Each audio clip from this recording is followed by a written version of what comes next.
Guys, स्वागत है आपका अपने यूट्यूब चैनल स्टडी विद अमन कुल में। आज हम लाए हैं क्लास 9 के बच्चों के लिए आपका परमाणु एवं अणु, ये चैप्टर है, चैप्टर नंबर 3।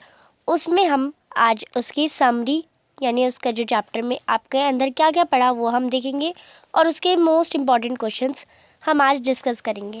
तो चैनल को अभी तक सब्सक्राइब नहीं किया तो प्लीज़ चैनल को सब्सक्राइब ज़रूर करें और वीडियो अच्छी लगी तो ज़रूर लाइक करिएगा।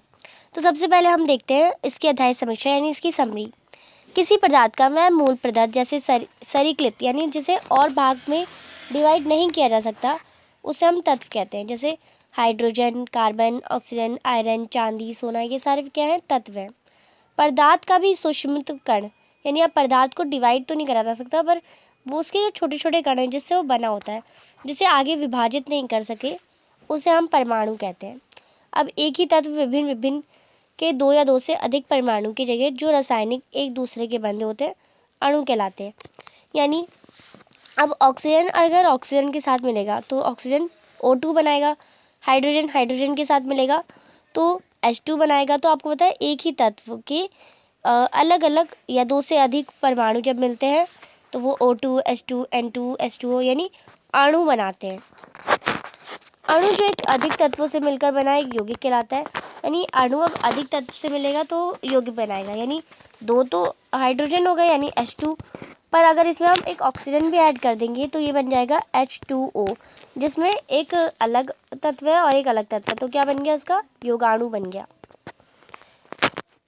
यानी यौगिक बन गया, यौगिक कहलाते हैं। जैसे H2O, CO2, NH3, BrCl2, CH4। अब किसी तत्व के सबसे छोटे कण परमाणु होते हैं। जैसे हाइड्रोजन के परमाणु H, ऑक्सीजन के परमाणु O, कार्बन के परमाणु C, मैग्नीशियम के परमाणु Mg। अब द्रव्यमान संरक्षण का नियम क्या कहता है? द्रव्यमान संरक्षण के नियम के अनुसार किसी भी रासायनिक अभिक्रिया में द्रव्यमान या तो बनाया जा सकता है ना ही इसका विनाश होता है। निश्चित अनुपात के नियम क्या कहलाता है? अब दो नियम तो होते हैं, आपको पता है। तो किसी भी यौगिक में तत्व जो होते हैं वो हमेशा एक निश्चित द्रव्यमान के अनुपात में विद्यमान होते हैं।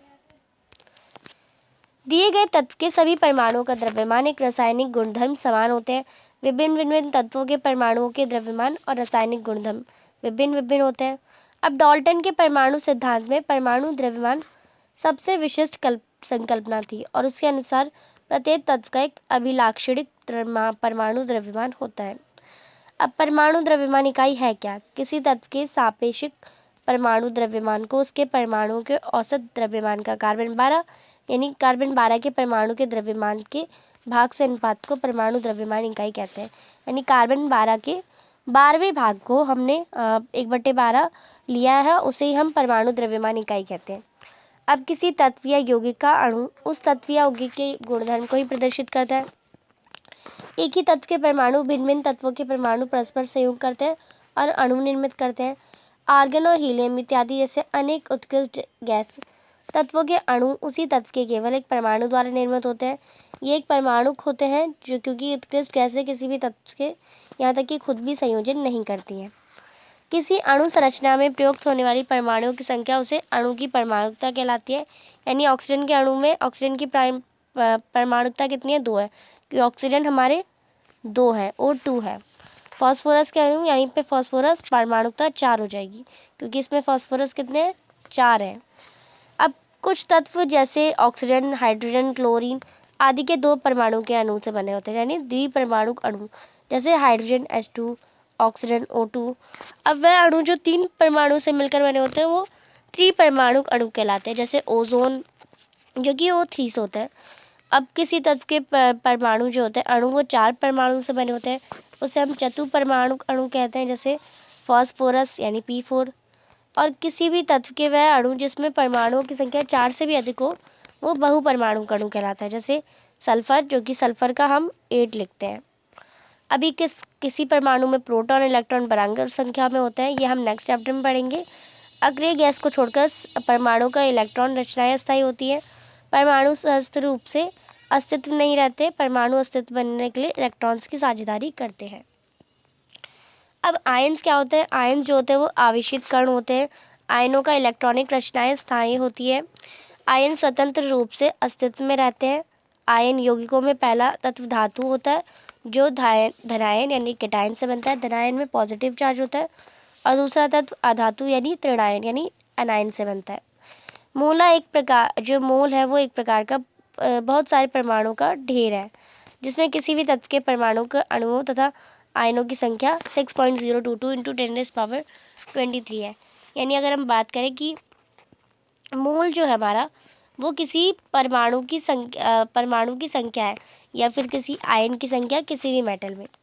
अब मोल पदार्थ की वह मात्रा जिसमें कणों की संख्या परमाणु, आयन, अणु या सूत्रिका इत्यादि कार्बन 12 के ठीक 12 ग्राम में विद्यमान परमाणु के बराबर होती है। अब किसी पदार्थ में 1 मोल कणों, परमाणु, अणु तथा आयन की संख्या निश्चित होती है, जिसका मान 6.022 इंटू 10⁻23 होता है। इसी संख्या को हम आवोगाद्रो स्थिरांक या आवोगाद्रो संख्या कहते हैं। किसी तत्व के परमाणुकता के 1 मोल का द्रव्यमान को हम मोलर द्रव्यमान कहते हैं।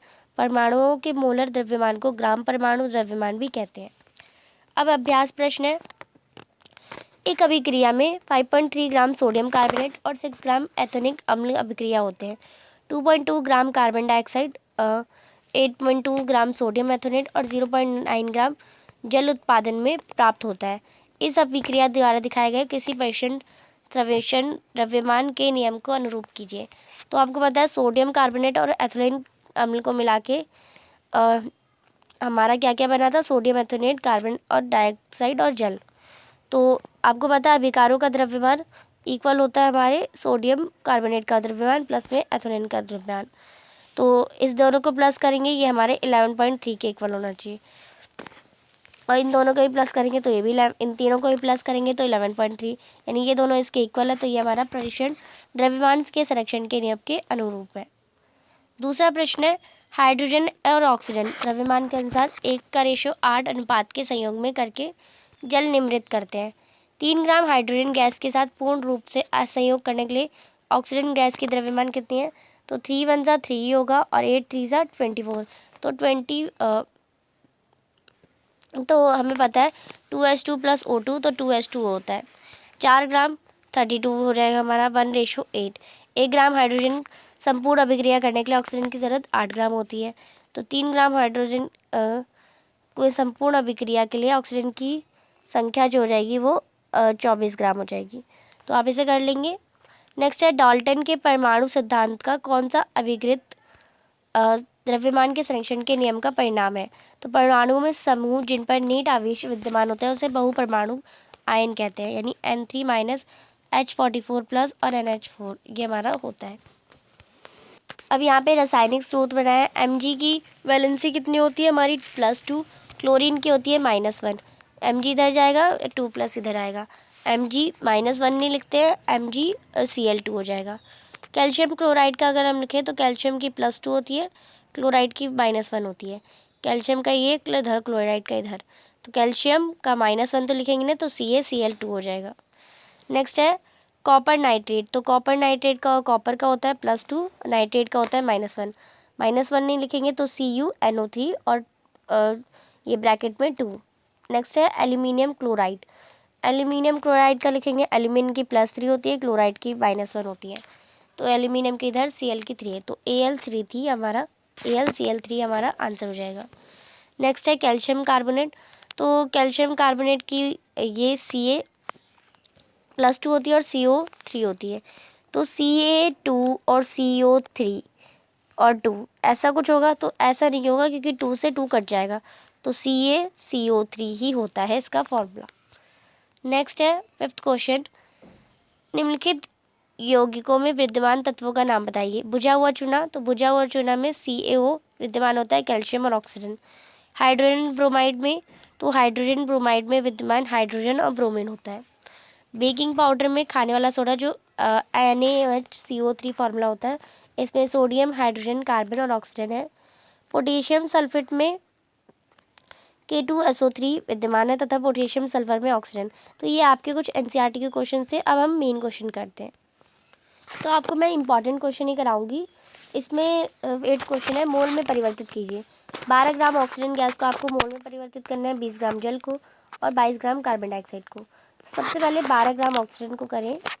तो ऑक्सीजन अणु O2 का आणविक द्रव्यमान 32 ग्राम होता है, 32 ग्राम ऑक्सीजन में 1 मोल हमारा 1 ग्राम में 1/32, 12 ग्राम में 12/32 यानी 0.375 मोल। H2A का आणविक द्रव्यमान 18 ग्राम हो जाएगा। 18 ग्राम जल में 1 मोल होता है, तो 1 ग्राम जल में 1/18 1/18 हो जाएगा। और हमें बताना है इधर, तो 20 ग्राम जल में कितना हो जाएगा, 20/18 यानी 1.11 मोल। फिर है कार्बन डाइऑक्साइड यानी CO2 का आणविक द्रव्यमान होता है 44 ग्राम। 44 ग्राम हमारा 1 मोल में है। हमें बताना है 22 ग्राम में कितने मोल होंगे, तो क्या हो जाएगा, ये इससे क्रॉस मल्टीप्लाई हो जाएगा, 22 1 से 22 ही आ जाएगा, 44 इंटू एक्स करेंगे तो 44x। फिर x इक्वल टू 22/44 यानी 1 और ये 2 यानी 1/2 आ जाएगा, यानी 0.5 मोल। 1/2 में यानी 0.5 मोल। फिर है निम्न का द्रव्यमान क्या होगा, तो 0.2 मोल ऑक्सीजन का परमाणु, 1 मोल ऑक्सीजन परमाणु 16 ग्राम का होता है, तो 0.2 मोल ऑक्सीजन परमाणु 0.2 इंटू 16 ग्राम करेंगे तो 3.2 हो जाएगा। फिर 1 मोल जल परमाणु का द्रव्यमान 18 ग्राम होता है, तो इससे गुणा करेंगे तो 9 ग्राम आ जाएगा। फिर कुछ शॉर्ट टाइप और मोस्ट इम्पॉर्टेंट क्वेश्चन है। अमोनिया में हाइड्रोजन के कितने परमाणु होते हैं, तो अमोनिया में 4 होते हैं। डाल्टन ने अपनी जीविका की किस रूप में शुरू करी, शिक्षक के रूप में। परमाणु का वह पुंज जो आयन की तरह व्यवहार करता है वह क्या कहलाता है, बहुपरमाणु आयन। एक धातु का नाम जिसकी संयोजकता 1 हो, तो वो हाइड्रोजन भी हो सकता है, क्लोरीन भी। 1 नैनोमीटर कितने मीटर के बराबर होता है, 10⁻⁻⁹। कार्बन की किस समस्थानिक के परमाणु द्रव्यमान इकाई का मात्रा बनाया गया, कार्बन 12 की। हाइड्रोजन के अणु की परमाणुकता कितनी होती है, द्विपरमाणुक होते हैं। कार्बन का एक परमाणु अभिक्रिया के दौरान कितने परमाणुओं से बंध यानी अणु बनाएगा, तो वो 4 के साथ बनाएगा। 18 ग्राम जल में कितना मोल होगा, तो आपको पता है जल का जो आणविक द्रव्यमान होता है वो भी 18 ग्राम होता है, और इसका 1 मोल में गिवन भी यही है, मोलर भी यही है। तो हमें पता है फॉर्मूला क्या होता है, गिवन मास यानी जितना मास हमें दिया गया द्रव्यमान लिख देती हूँ, दिया गया द्रव्यमान बट्टे में इसका मोलर द्रव्यमान सेम लिख देंगे। तो दिया गया द्रव्यमान 18 ग्राम है, 18 ग्राम, और मोलर द्रव्यमान हमें पता है जल का निकालना आता है, मेरा 18 ग्राम होगा, तो इससे कटेंगे तो 1 मोल हमारा आंसर आ जाएगा। फिर है एक धातु का जिसका एटॉमिक नंबर 7 है, तो एटॉमिक नंबर 7 किसका है, 7 नाइट्रोजन का है। ट्रेडायन जो 2 इलेक्ट्रॉन होल्ड करता है, तो वो ऑक्सीजन है। फिर है स्थिर अनुपात का नियम देने वाले वैज्ञानिक का नाम, तो J.L. प्राउस्ट। AMU का पूरा नाम एटॉमिक मास यूनिट। हाइड्रोजन का अपना अष्ट पूरा करने के लिए कुल कितने इलेक्ट्रॉन होने चाहिए, 2 होने चाहिए। उस वैज्ञानिक का नाम जिन्होंने परमाणु सिद्धांत दिया, तो वो डाल्टन। आयुपैक क्या काम करता है, तत्वों के नाम में प्रतिचिह्न प्रदान करता है। परमाणु त्रिज्या मापने के लिए इकाई को क्या कहते हैं, नैनोमीटर। डाल्टन के परमाणु सिद्धांत के अनुसार परमाणु की परिभाषा लिखिए, सभी द्रव्य चाहे तत्व यौगिक मिश्रण हो सूक्ष्म कणों से बने होते हैं जिन्हें हम परमाणु कहते हैं। आयन क्या है, वह कितने प्रकार के होते हैं, तो आयन है परमाणु के अवशोषित कण को आयन कहते हैं। ये 2 प्रकार के होते हैं, धनायन और ऋणायन। फिर है 20वां प्रश्न और आखिरी प्रश्न, आणविक द्रव्यमान से आप क्या समझते हैं, तो किसी पदार्थ का आणविक द्रव्यमान उसके सभी घटकों के परमाणुओं के द्रव्यमान का योग होता है। इस प्रकार वह अणु का सापेक्ष द्रव्यमान जिसे परमाणु द्रव्यमान इकाई द्वारा व्यक्त किया जाता है। तो H2O में कितने, ये H का एटॉमिक नंबर 1 होता है और ये इंटू 2 है। फिर ऑक्सीजन का एटॉमिक नंबर 16 होता है, तो इसका 18 आ गया, H2O का हमारा यानी वाटर का 18 ग्राम आ जाएगा। तो ये इसके आणविक द्रव्यमान निकालने का तरीका होता है। तो ये आपका आज मोस्ट इम्पॉर्टेंट क्वेश्चंस 20 क्वेश्चंस हमने अलग से करे, और कुछ क्वेश्चंस हमने NCERT के भी देखे और जो कि इम्पॉर्टेंट आने वाले थे, तो ये आप कर लेंगे। चैनल को अभी तक सब्सक्राइब नहीं किया है तो प्लीज़ चैनल को सब्सक्राइब जरूर करें, और ज़्यादा से ज़्यादा दोस्तों के साथ शेयर करें। वीडियो अच्छी लगी तो इसे लाइक करिए। Thanks for watching you, bye bye guys.